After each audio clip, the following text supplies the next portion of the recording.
বন্ধুরা, ভারত সরকার অনেক বড় একটি ডিপ্লোম্যাটিক চালকে চেলে চীনের ঘরে চীনকে হারিয়ে দিয়েছে। বরং ভারত সরকারের এই পদক্ষেপকে দেখে চীনের সবথেকে বড় শত্রু ভারতকে ধন্যবাদ জানিয়েছে, যেটি চীনকে এখন কাটা ঘায়ে নুনের ছিটে দিচ্ছে। যদিও বন্ধুরা, আমি এখানে কথা বলছি তাইওয়ানের, যেখানে ভারত সামনের দিনে তাইওয়ানের সাথে একটি বড় ডিলকে ফাইনাল করতে চলেছে। এই ডিলটি হওয়ার পেছনে সবথেকে বড় কারণ যদি হয়ে থাকে, সেটি হচ্ছে ভারতের তরফ থেকে দেওয়া তাইওয়ানকে সম্মান। আসলে আপনারা সবাই জানেন, তাইওয়ানের সবথেকে ফেমাস কোম্পানি ফক্সকনের এক্সিকিউটিভ অফিসারকে ভারত সরকার পদ্মভূষণ অ্যাওয়ার্ডের সাথে সম্মানিত করেছে, যিনি প্রথম বিদেশি নাগরিক যাকে ভারত সরকার সিভিলিয়ান অ্যাওয়ার্ড পর্যন্ত দিয়ে দিয়েছে। যদিও আপনাদের জানার জন্য বলে দিই যে ভারতের কাছে টোটালি 4টি সিভিলিয়ান অ্যাওয়ার্ড আছে, যেটিতে প্রথমে আছে ভারতরত্ন, দ্বিতীয় স্থানে আছে পদ্মভূষণ, আরেকটি পদ্মভূষণ, শেষে হচ্ছে পদ্মশ্রী। মানে ভারত সরকার দ্বিতীয় বড়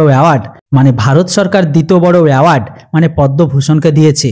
তো উনাকে পদ্মভূষণ অ্যাওয়ার্ড দেওয়ার পেছনে সব থেকে বড় কারণ এটা আছে যে ইনি চীনের শত্রু দেশের সব থেকে বড় একজন বিজনেসম্যান। তারপরে আবার টেকনোলজির দুনিয়াতে ইয়াংলির নাম সম্মানের সাথে নেওয়া হয়, যেমনটা আমাদের এখানে আম্বানি স্যার আর রতন টাটার নামকে নেওয়া হয়, ঠিক তেমনই ইনি ফক্সকন কোম্পানির যেমন প্রমুখ, তারপর আবার 70% আইফোনকে অ্যাসেম্বলিং করে ইনারা। এমনকি সেমিকন্ডাক্টর চিপ বানানোর ক্ষেত্রে এই কোম্পানি সবার আগে। রিপোর্ট অনুসারে এই ফক্সকন কোম্পানি চীনে আইফোন বানানোর কাজ করত, কিন্তু তাইওয়ানের সাথে হওয়া বাড়তি ঝামেলা আর চীনের পড়ে যাওয়া এমন অর্থনীতির কারণে এই কোম্পানি এখন ভারতে শিফট হচ্ছে। ভারতের ভেতরে এই কোম্পানির দ্রুতগতির সাথে বিস্তার হচ্ছে। ডিসেম্বর মাসে ভারত সরকার এই কোম্পানিকে $2 বিলিয়ন নিবেশ করার মঞ্জুরি দিয়েছিল। আর ঠিক তারপরের সপ্তাহে ফক্সকন কোম্পানির চেয়ারম্যান ইয়ান লি $1.6 নিবেশ করার ঘোষণা দিয়েছে। টাটা কোম্পানি ফক্সকন কোম্পানির সাথে সেমিকন্ডাক্টর চিপ বানানোর সিদ্ধান্ত নিয়েছে। কিন্তু যদি এমনটা হয় যে জায়গায় সেমিকন্ডাক্টরকে প্ল্যান্টকে তৈরি হবে, সেখানে তো কম করে 50,000 লোক কাজ পাবে। আর ঠিক এই কারণে ভারত সরকার ইয়াংলিকে পদ্মভূষণ সম্মানে সম্মানিত করে নিজের দিকে টানার জোর দেওয়ার চেষ্টা করছে।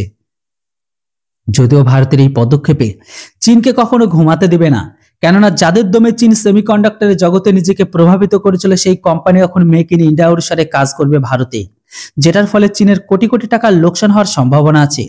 তার উপর আবার ভারত চীনের কাটা জায়গায় লবণ ছিটানোর জন্য তাইওয়ান যদি ভারতে বেশি বেশি করে নিবেশ করে, তাহলে আবার ভারত সরকার ট্যাক্স আরো বেশি বেশি করে ছাড় দেবে তাদের। আর ভারত সরকারের এই পদক্ষেপে চীনের জন্য অনেক ভারী পড়বে।